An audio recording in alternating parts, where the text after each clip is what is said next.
কষ্ট, মনের কষ্ট নিবারণের কোনো জায়গা খুঁজে পায় না কোনো মানুষ।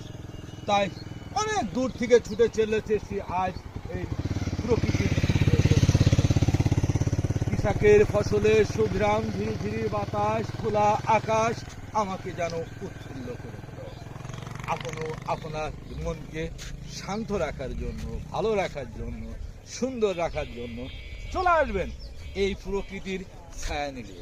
একটিবার এসে দেখবেন এই মন ভোলানোর সড়কটির মাঝে আসলে আপনি আমার মতো ভালো হয়ে যাবেন।